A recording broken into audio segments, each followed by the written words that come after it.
देखिए मैकेनिज्म का एक क्वेश्चन है जिसमें अर्थ की नेट मैग्नेटिक फील्ड दी गई है, उस फील्ड का हॉरिजॉन्टल कंपोनेंट दिया गया है और एंगल ऑफ डिप पूछा गया है। ठीक है, बेसिक क्वेश्चन है, बहुत आसान क्वेश्चन है। आप लोग जानते होंगे कि अर्थ की फील्ड का ये हॉरिजॉन्टल कंपोनेंट है और ये है वर्टिकल कंपोनेंट, और इन दोनों का resultant this is net magnetic field.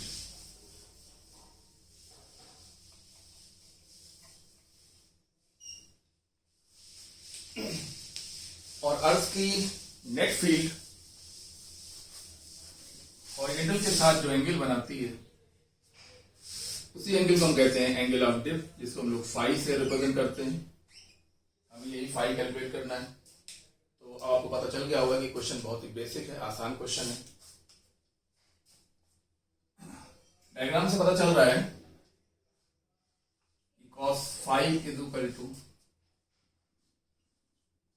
BH by B net means 0.3 upon 0.5 means 3/5।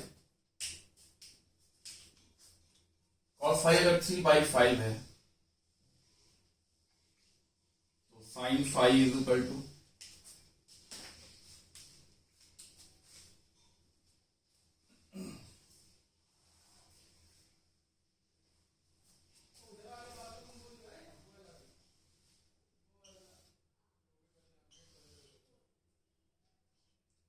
ये एंगल फाई, cos फाई 3/5 4 हो जाएगा। तो sin phi is equal to 4/5 and tan phi is equal to 4/3।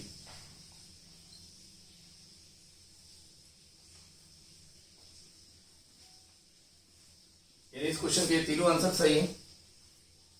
अगर cos फाई के form में answer है तो answer होगा cos इनवर्स 3/5, या फिर अगला आंसर होगा sin इनवर्स 4/5, या फिर इसका आंसर एक और हो सकता है tan inverse 4/3।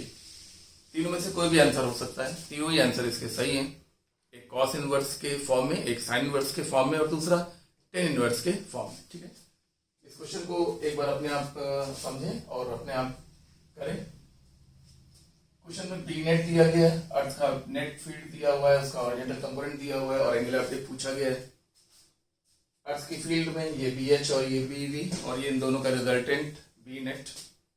B net horizontal के साथ जो एंगल बनाता है उसी एंगल को हम लोग एंगल ऑफ डिप कहते हैं। हमें यही कैलकुलेट करना है। डायग्राम बता रहा है कि क्वेश्चन बहुत आसान है। cos phi is equal to BH अपॉन B net, यानी कि 0.3 अपॉन 0.5 मतलब 3/5। अगर cos फाई 3/5 है, अगर 3 और ये 5 है तो ये ऑटोमेटिकली 4 होगा। इसलिए sin phi is equal to 4/5 और tan phi is equal to 4/3। यानी कि आंसर, पहला आंसर हो सकता है cos इनवर्स 3/5, दूसरा sin इनवर्स 4/5 और तीसरा tan इनवर्स 4/3। इस क्वेश्चन को रिपीट करिए, फिर हम अगला क्वेश्चन बताते हैं।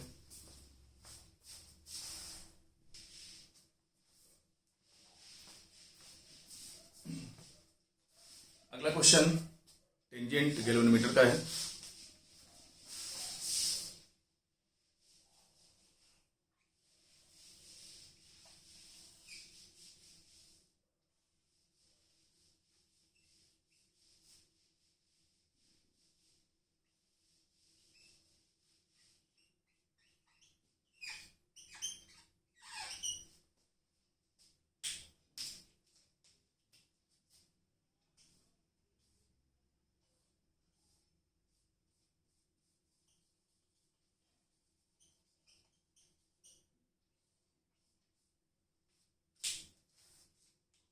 टेंजेंट कैलोरीमीटर में ये नीडल BH के साथ थीटा एंगल बना रही है। तो हमारा क्वेश्चन है कि अगर कॉइल में नंबर ऑफ टर्न्स जब N1 थे तो डिफ्लेक्शन 45 डिग्री क्वेश्चन में कहा जा रहा है, और जब नंबर ऑफ टर्न्स को बदल कर चेंज करके N2 कर दिया गया तो नया डिफ्लेक्शन भी चेंज होकर 35 डिग्री हो गया। जब कॉइल में N1 नंबर ऑफ टर्न्स थे तब नीडल का डिफ्लेक्शन 45 डिग्री था, और जब नंबर ऑफ टर्न्स N2 कर दिए गए तो डिफ्लेक्शन 35 डिग्री हो गया। तो N1 और N2 का रेशियो पता करना है। By the tangent law, we can say that B of coil is equal to BH tan theta। ये टेंजेंट किलोमीटर का सबसे पहला फार्मूला, इंपॉर्टेंट फार्मूला है। कॉइल की वजह से फील्ड μ0/4 2 Ni/r, ये कॉइल के सेंटर पर फील्ड का फार्मूला होता है।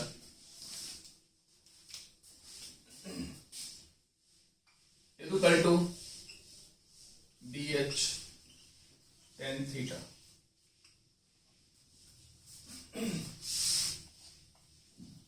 करंट कांस्टेंट रखी गई है,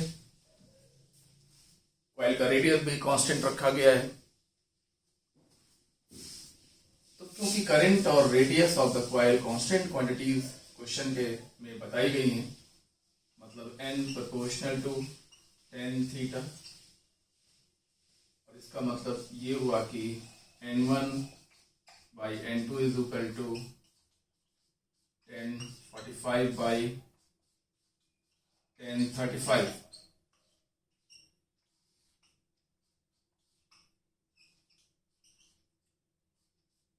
tan 45/tan 35 means 1/0.7 means 10/7।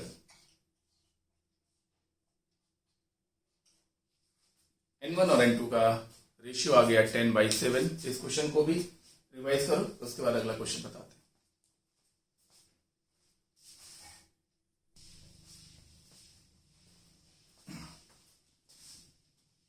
Question number 3 है,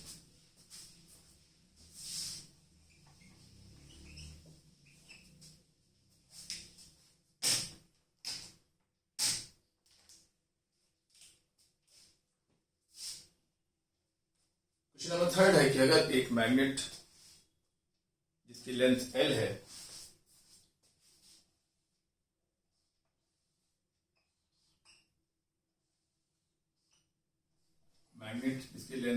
है ये साउथ और ये नॉर्थ, तो इसका मैग्नेटिक मोमेंट M × L होगा। इसकी पोल स्ट्रेंथ -m, इसकी पोल स्ट्रेंथ +m। तो इस बार मैग्नेट का magnetic dipole moment capital M is equal to होगा M × L, ये तो पता ही। अब हमारा क्वेश्चन है कि अगर हम इस मैग्नेट को सेमी सर्कुलर बेंड कर दें तो इसका नया मैग्नेटिक डाइपोल मोमेंट क्या होगा। आसान क्वेश्चन है। -m +m, ये लेंथ L थी, -m और +m के बीच की डिस्टेंस r मतलब 2r होगी। इस समय हमें इसका मैग्नेटिक डाइपोल मोमेंट कैलकुलेट करना है।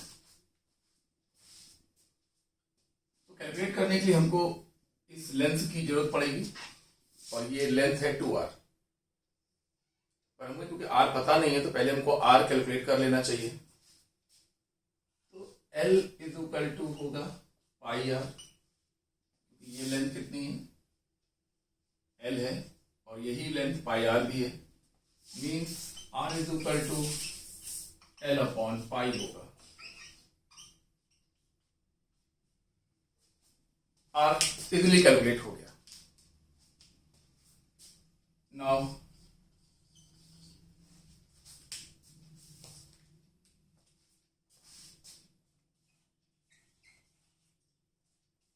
n is equal to m into L, नया m, न्यू लेंथ। बेंड करने में पोल स्ट्रेंथ में कोई फर्क नहीं पड़ता, पता होगा। पोल स्ट्रेंथ में कोई फर्क नहीं पड़ा तो वो m है और लेंथ हो गई 2r, तो 2mr और r की जगह पर L अपॉन पाई।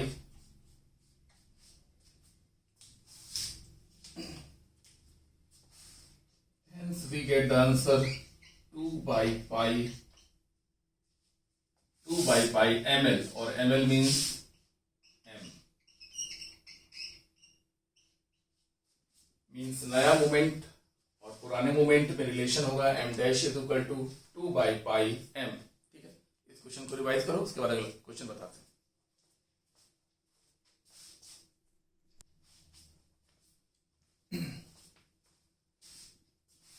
नेक्स्ट क्वेश्चन है फोर्थ क्वेश्चन।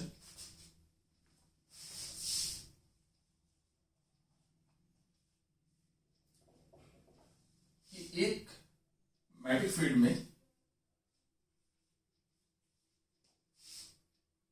एक मैग्नेट है और वो इस तरीके से रखा हुआ है, स्टेबल इक्विलिब्रियम में रखा हुआ है। स्टेबल इक्विलिब्रियम में रखा है क्योंकि कैसे पता चला कि स्टेबल इक्विलिब्रियम में रखा हुआ है? क्योंकि मैग्नेट का जो मैग्नेटिक मोमेंट है वो B के पैरेलल है और पैरेललिटी होने की वजह से ये स्टेबल इक्विलिब्रियम में माना जाएगा। तो क्वेश्चन है कि इस मैग्नेट को जो कि इस समय 0 डिग्री पर है, से 90 डिग्री घुमाने में W1 वर्क डन करना पड़ा और अगले एक्सपेरिमेंट में 90 डिग्री से 60 डिग्री तक रोटेट कराने में W2 वर्क करना पड़ा।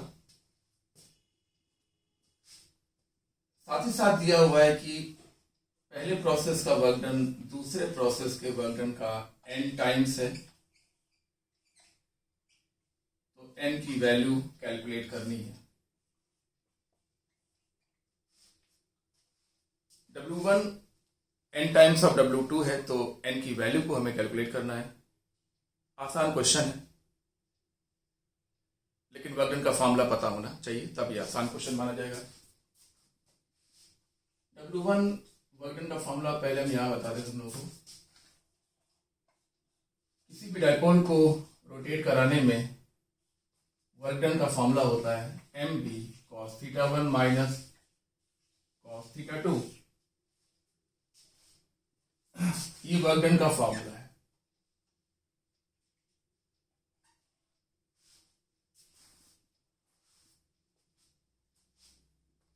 θ1 m और b के बीच का इनिशियल एंगल है, θ2 m और b के बीच का फाइनल एंगल है। तो W1 is equal to mb cos 0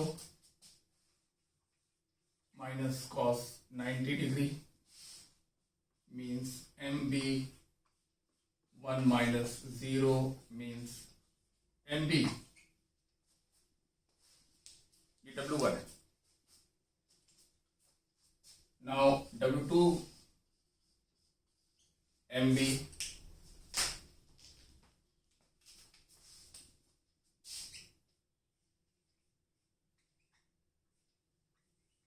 cos 0 minus cos 60 means mb 1 minus 1 by 2 .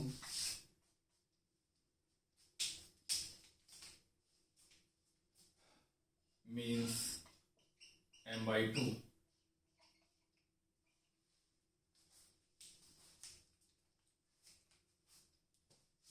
Now according to the question,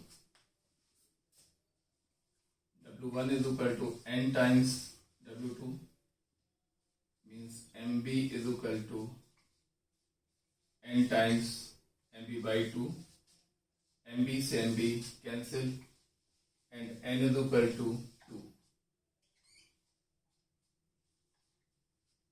ठीक है, आसान क्वेश्चन था. इस क्वेश्चन को रिवाइज करो, फिर अगला क्वेश्चन, फिफ्थ क्वेश्चन कराते हैं.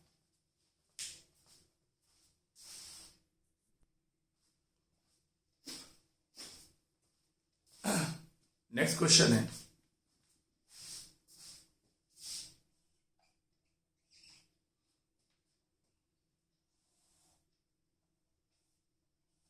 एक magnetic needle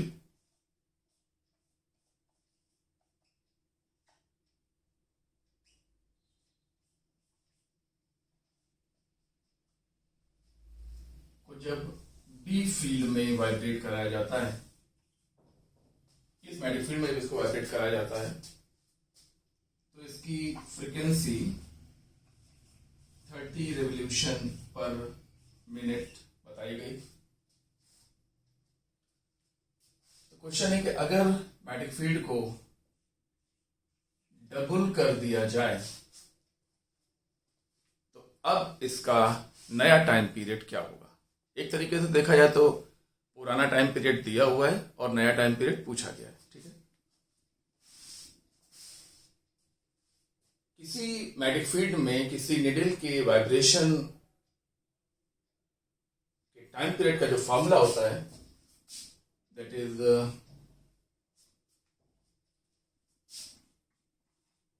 2 pi under root I by M B.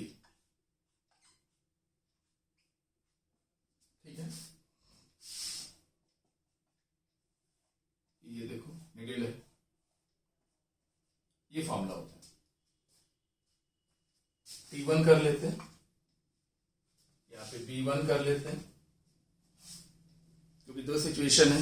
एक सिचुएशन में, पहली सिचुएशन में फील्ड B है और नेक्स्ट सिचुएशन में फील्ड 2B हो गई है, इसलिए दो टाइम पीरियड होंगे, पहले T1 और फिर बाद में बदलकर T2 हो जाएगा.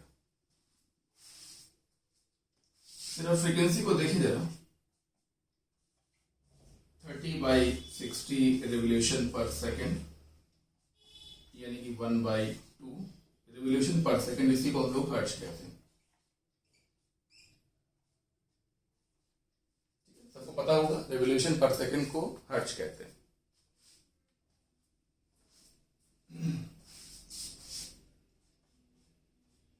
मतलब टाइम पीरियड इसका है 2 सेकेंड. फ्रीक्वेंसी का रेसिप्रोकल टाइम पीरियड होता है, तो अगर फ्रीक्वेंसी 1/2 हर्ट्ज है तो टाइम पीरियड इसका रेसिप्रोकल यानी कि 2 सेकेंड होगा. ठीक है, तो इसको हम लोग यहां पर इस्तेमाल करें. 2 is equal to 2 pi under root I by M B. ठीक, अब नेक्स्ट सिचुएशन में time period T2 is equal to 2 pi under root I by M B2.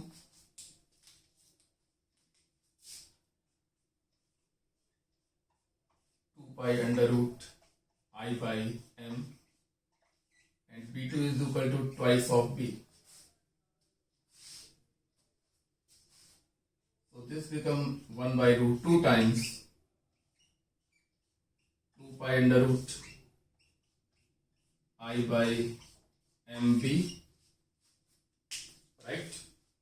हाँ, ये 2 रूट के अंदर ये लिखा हुआ है,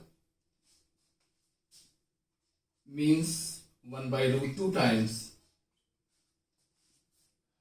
और इसकी वैल्यू हम लोग पहले से ही जानते हैं, इसकी वैल्यू है 2, मीन्स √2 सेकेंड. ये आंसर हो गया √2 सेकेंड. क्वेश्चन एक बार फिर सुन लीजिए. पहले किसी निडल को मैग्नेटिक फील्ड बी में वाइब्रेट कराया गया। जब बी में वाइब्रेट कराया गया तो उसकी फ्रीक्वेंसी 30 आरपीएम थी, यानी कि 30/60 आरपीएस रेवोल्यूशन पर सेकेंड, मीन्स 1/2 रेवोल्यूशन पर सेकेंड, और रेवोल्यूशन पर सेकेंड को हम लोग हर्ट्ज कहते हैं।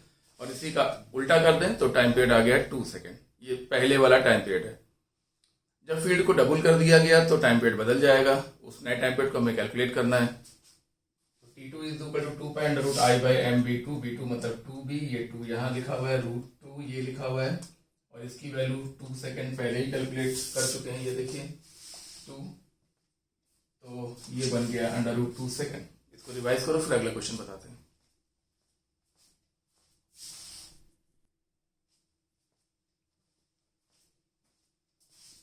क्वेश्चन नंबर 6 पे आते हैं।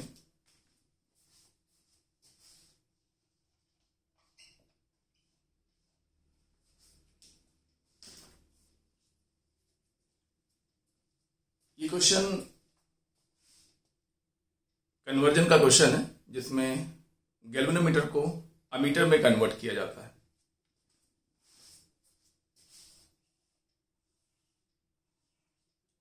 गैल्वेनोमीटर को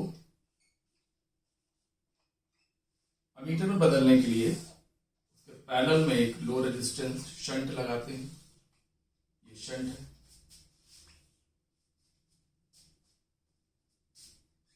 ये मेन करंट है। मेन करंट का एक पार्ट यहां से जाता है और दूसरा पार्ट यहां से जाता हुआ मिलकर फिर से वापस चला जाता है, तो आगे निकल जाता है। ये मेन करंट यहां पर दो पार्ट में डिवाइड होगा। यहां पर आईजी करंट जा सकता है मैक्सिमम, इससे ज्यादा नहीं जाना चाहिए, और यहां पर बचा हुआ करंट जाएगा। ये और ये मिलकर फिर से आई बन के बाहर निकल जाएंगे। क्वेश्चन है कि अगर गैल्वेनोमीटर का रेजिस्टेंस G हो और ये करंट इस करंट का केवल 2% हो, यानी इस करंट का केवल 2% करंट ही यहां से होकर जाए, तो शंट की वैल्यू क्या हो। इसमें और इसमें रिलेशन आपको पता होगा, नोट में देखिए। हमारा आर्टिकल में फॉर्मूले बनाते हैं, और इस आर्टिकल में फॉर्मूला हमने बनाया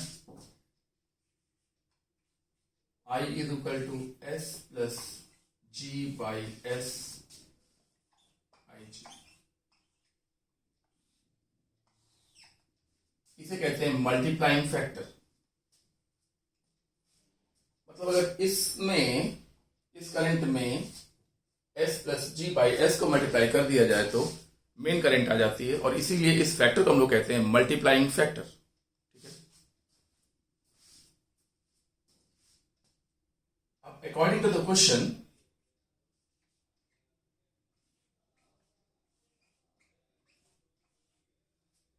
ये जो करंट है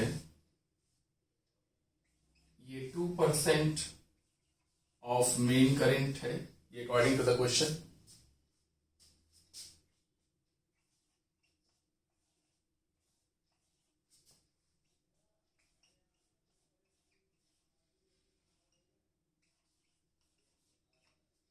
ऑफ का मतलब हो गया इनटू, यहां आई से आई कैंसिल हो गया, ये कट होगा तो 50 means 50S is equal to S plus G,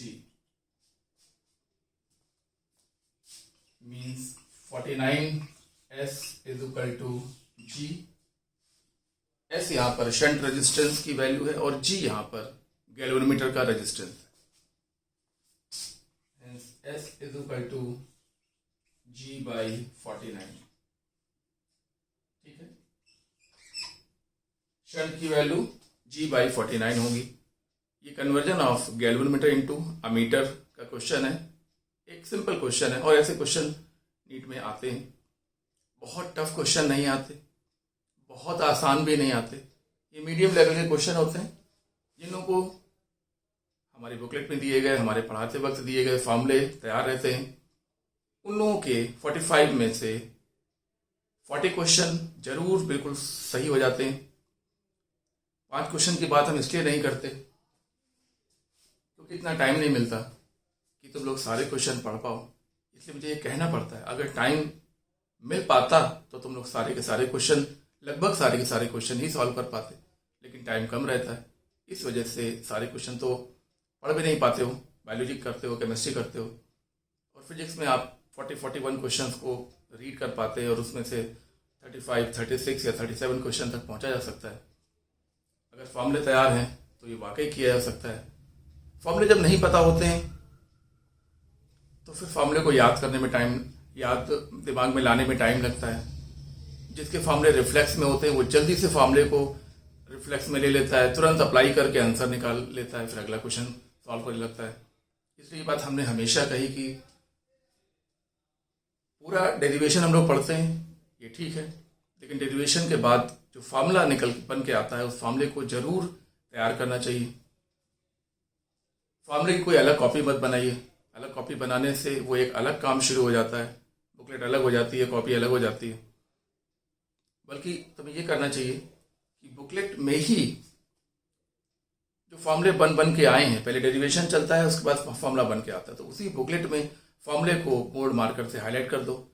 जब जल्दी जल्दी रिवाइज करना हो तो फॉर्मूले रिवाइज करते चले जाओ। जब कभी लगे कि नहीं हमें थारोली पढ़ना है तो बुकलेट को पूरा पेज पढ़ डालो जल्दी जल्दी।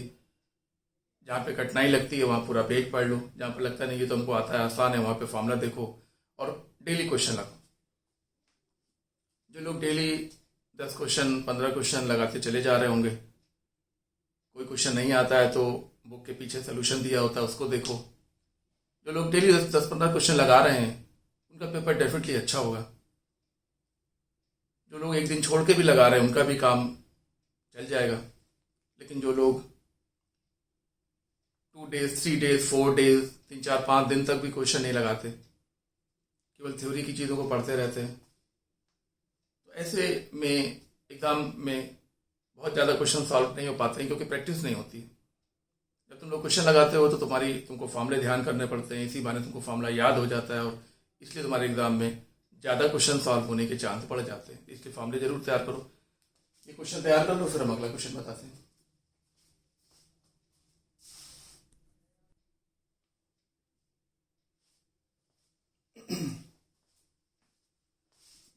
नेक्स्ट क्वेश्चन है,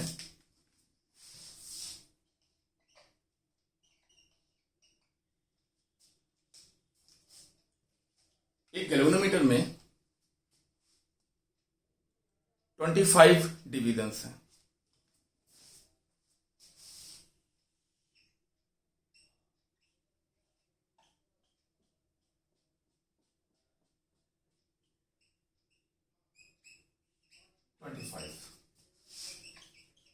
डिविजन्स हैं।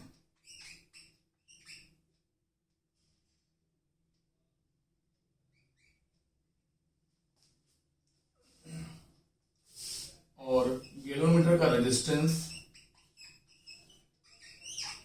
50 ओम है। इस गैल्वेनोमीटर से हम 25 वोल्ट का वोल्टेज मेजर करना चाहते हैं। 25 वोल्ट का वोल्टेज मेजर करना चाहते हैं। तो क्वेश्चन है कि इसके साथ सीरीज में कितना रेजिस्टेंस लगाना पड़ेगा। एक्चुअली अभी आपको क्वेश्चन समझ में शायद ना आया हो, मैं आपको इसको दोबारा समझाता हूं।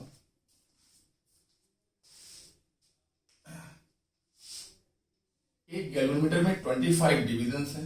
ये देखिए डिवीजन दिखाई पड़ रहे होंगे। इस गैल्वेनोमीटर का रेजिस्टेंस 50 ओम है।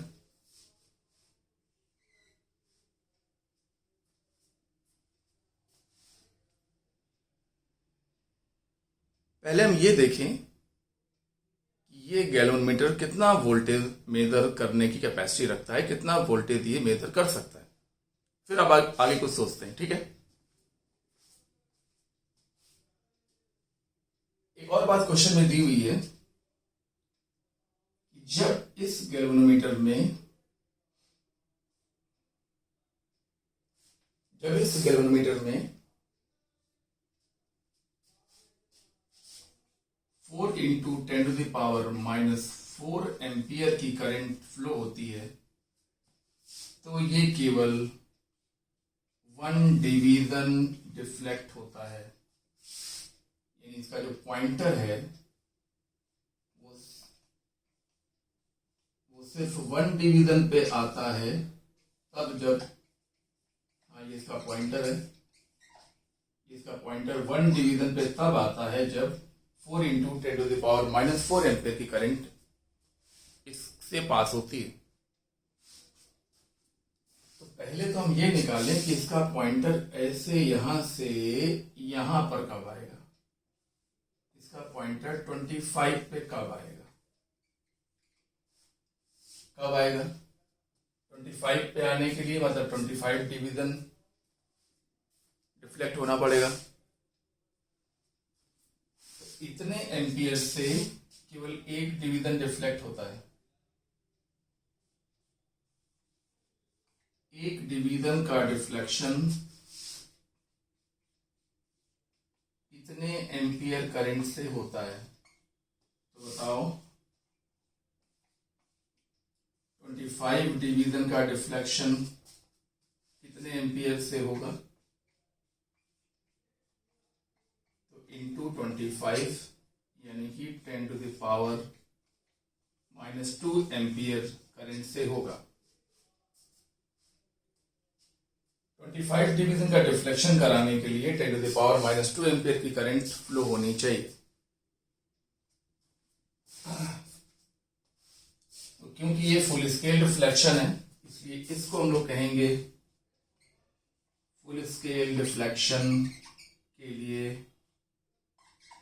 Current IG। इस करंट को हम लोग कहेंगे current required for full scale deflection और इसी को हम लोग कहते हैं IG। तो अब हम ये देखें कि ये गैल्वेनोमीटर कितना वोल्टेज मेजर कर सकता है। VG is equal to IG into G, पता है ना, 10⁻⁻2 इंटू 50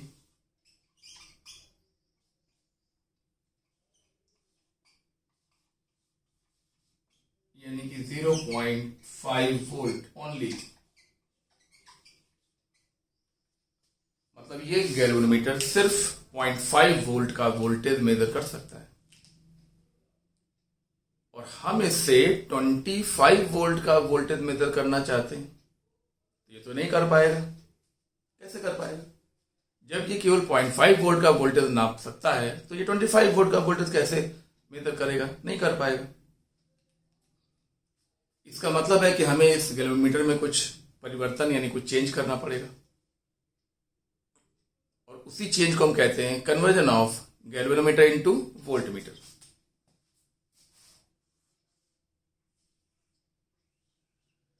गैल्वेनोमीटर के साथ सीरीज में हाई रेजिस्टेंस R लगाने से जो चीज बन के आती है, ये देखो, ये जो कॉम्बिनेशन है इसे हम लोग कहते हैं वोल्टमीटर।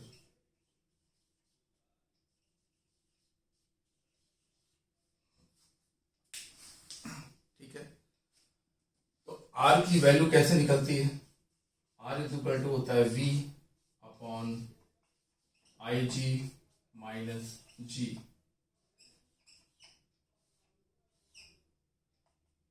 ये फॉर्मूला ध्यान है ना, इस आर्टिकल में ये फॉर्मूला सबसे पहले बताया जाता है।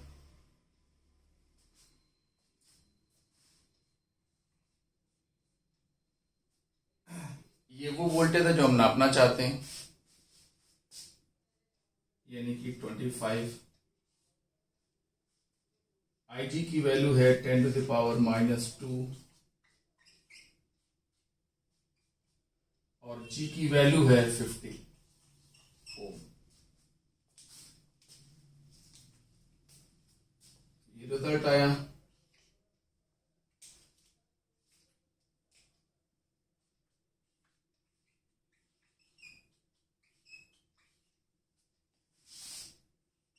2500 के ऊपर गया तो ये हो गया 2500 माइनस 50 यानी कि 2450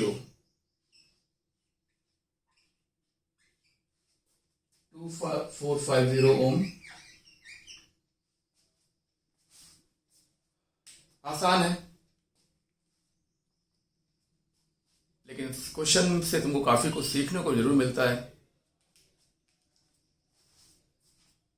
एक गैलोमीटर में 25 खाने हैं। अब मोटी मोटी बात करें तुमसे, 25 खाने हैं, 25 डिवीजन है, और इसका रेजिस्टेंस 50 ओम है। इसमें जब इतने एम्पियर करंट जाती है तो कांटा सिर्फ एक खाने पे आता है। जब इतनी करंट जाती है तो कांटा सिर्फ एक खाना एक नंबर पे आता है, और इसको 25 नंबर पे आने के लिए कितनी करंट चाहिए होगी? तो 25 से मल्टीप्लाई कर दिया तो 10⁻⁻² एम्पियर आ गया। इसे हम लोग कहेंगे current required for full scale deflection, मतलब IG।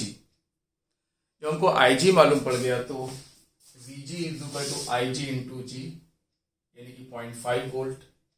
VG मतलब वोल्टेज रेंज, IG मतलब करंट रेंज, ठीक है ना। IG मतलब करंट, मैक्सिमम करंट नापने की कैपेसिटी, और VG मतलब मैक्सिमम वोल्टेज नापने की capacity. Voltage range is equal to current range into G। तो वोल्टेज रेंज 0.5 वोल्ट आई। वोल्टेज रेंज 0.5 वोल्ट आने का मतलब है कि ये गैल्वेनोमीटर सिर्फ 0.5 वोल्ट तक का ही वोल्टेज मेजर कर सकता है।